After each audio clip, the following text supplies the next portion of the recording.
Okay. Guys, pay attention. Moving on to the next topic. So we are going to try to recreate some tensile roofing structures in using Kangaroo. And what tensile roofing means is, so when I search online, this is again something you might be familiar. You see tensile roof structures in a lot of large span temporary structures. And when we're trying to simulate, we try to look at what are all the primary physical constraints that is involved. And when it comes to a tensile force, it's obviously going to be tension. We're trying to simulate tension in this geometry so that it recreates the specific output. Let me search for tensile roof. Mm,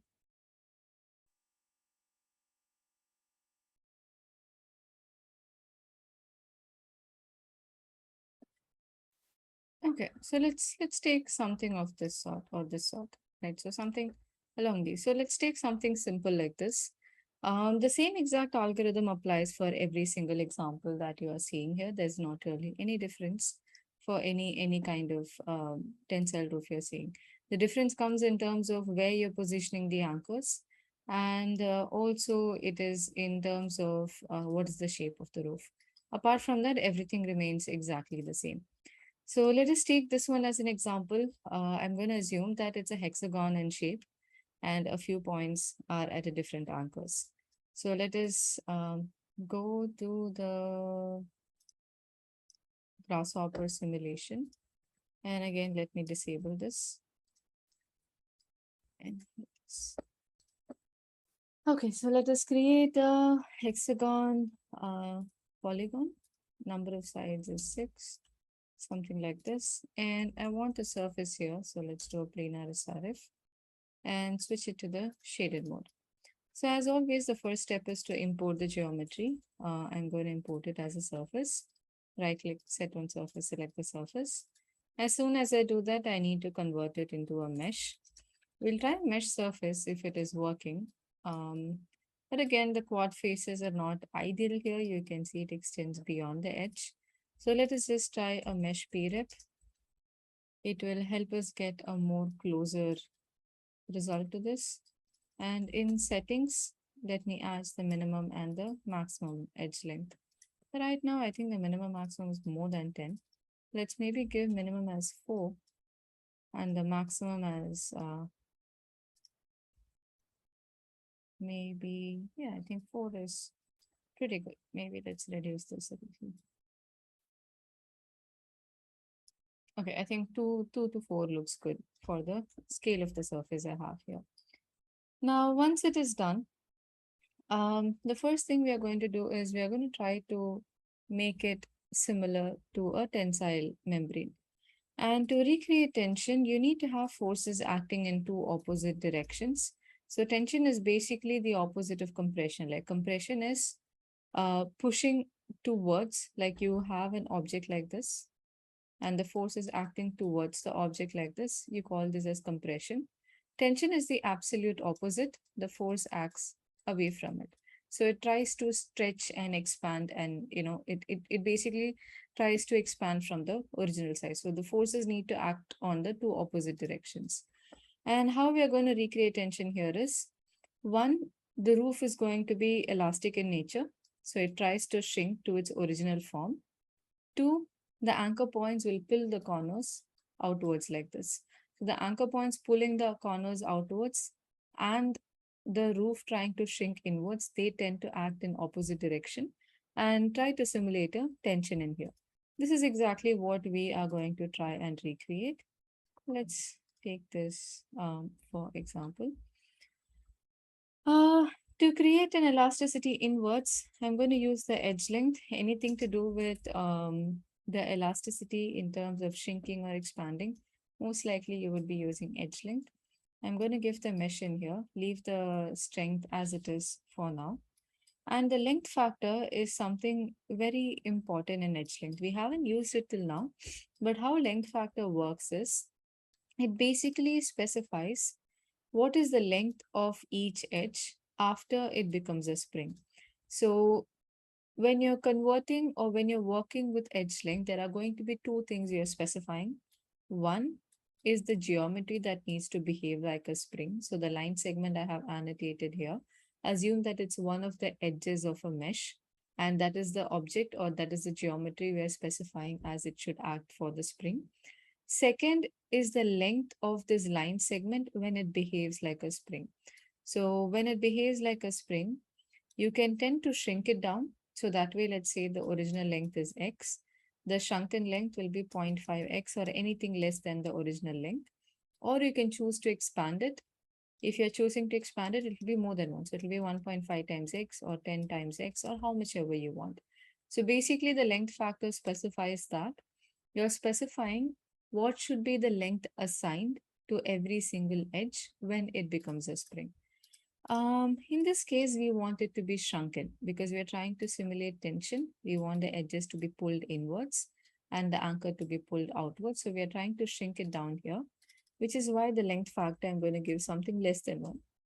Assume something like a scaling factor. It just needs to be less than 1 if you're trying to shrink it, more than 1 if you're trying to expand it. And again, let's quickly do a simulation with just the length factor. This is a workflow I normally attempt whenever I'm trying a kangaroo simulation for something unknown. As in, every time I'm trying to simulate using kangaroo, it's not necessary that I know exactly what are the goals to assign. I'll have a vague idea of the goals that is involved. So in that way, I just like start with even a single goal that I have and then start the simulation. So let's hide all the previous previews and let's have it at 1.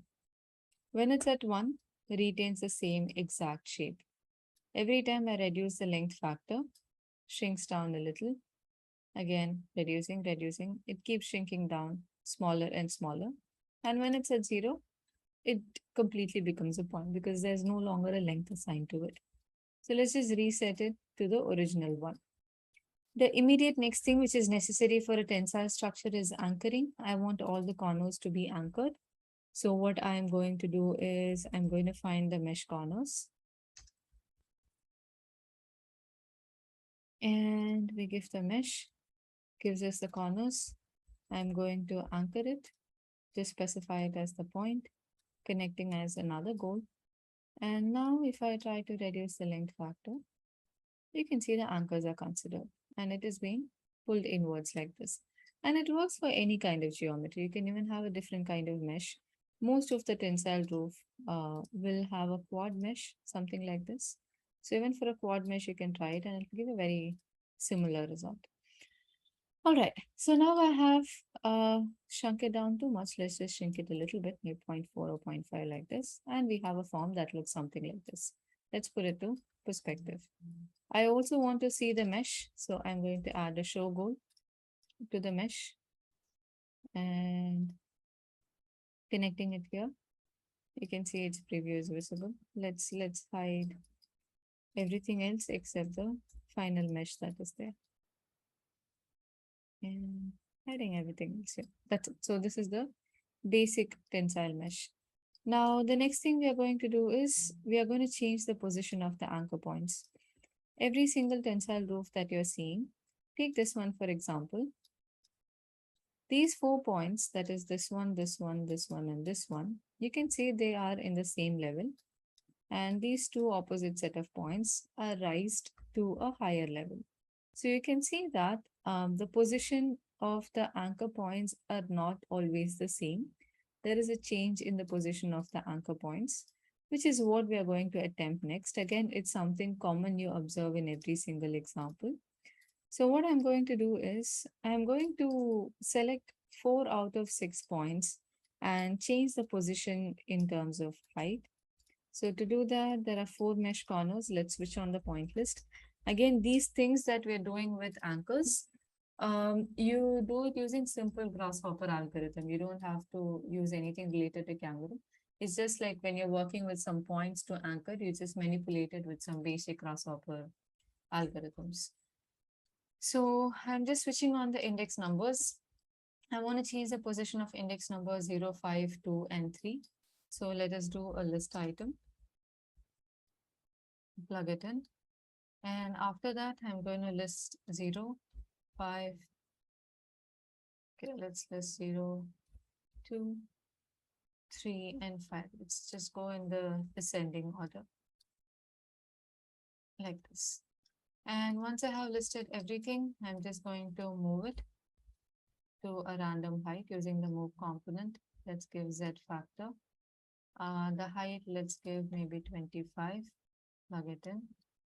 And once it is done, I need to specify this as the anchor. Now there's a small problem.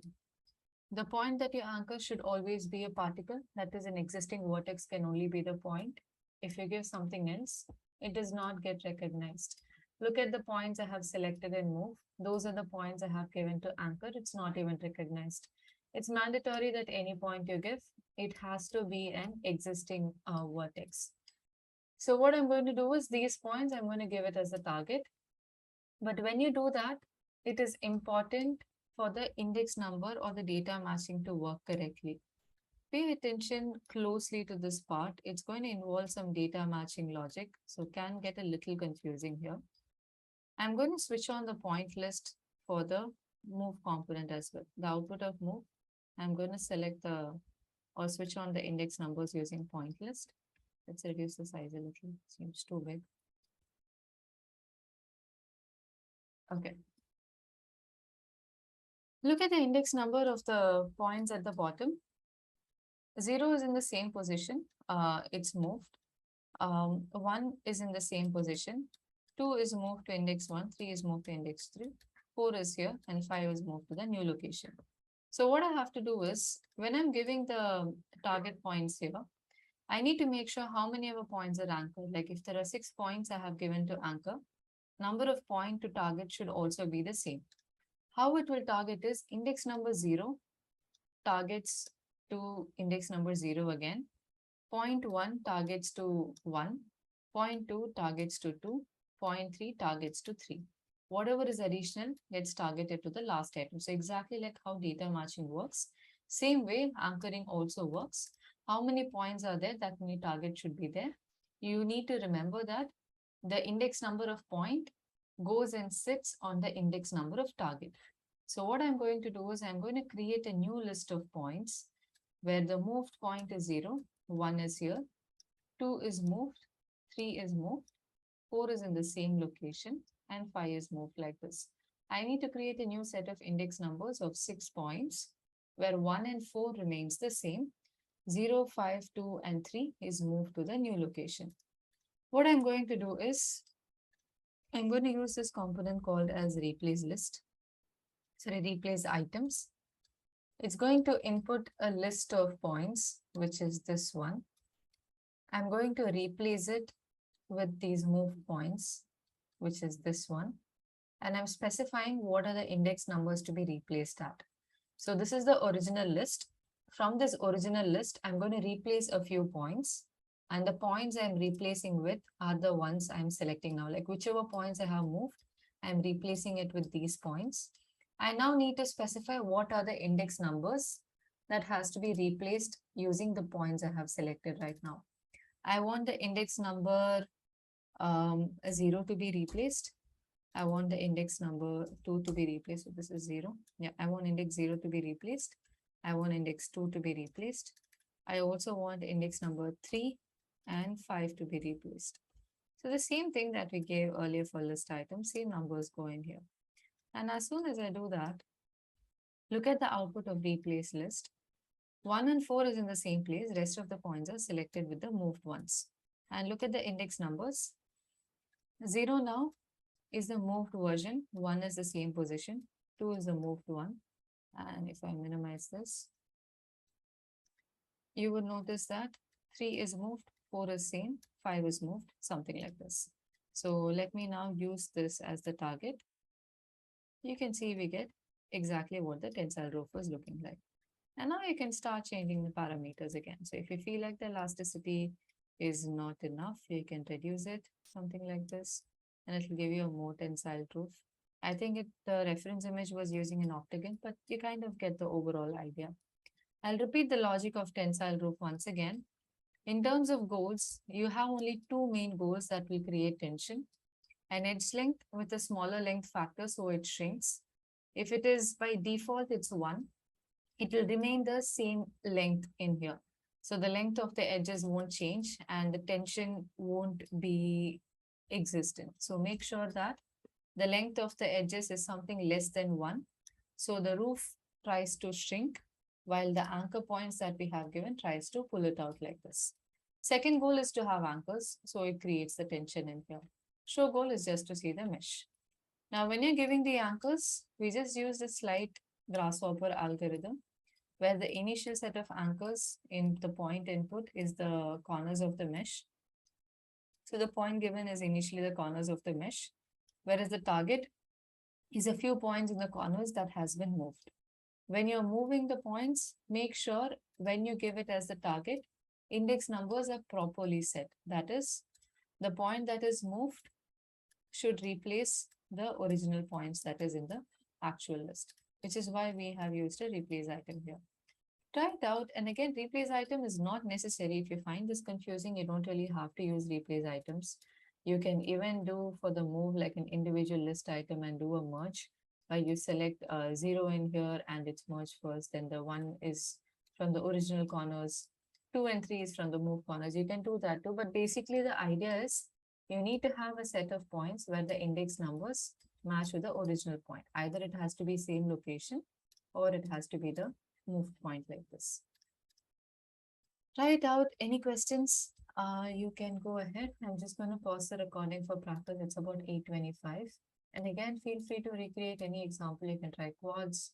You can try something like this. So it's up to you. You can try any kind of shape that you're seeing here.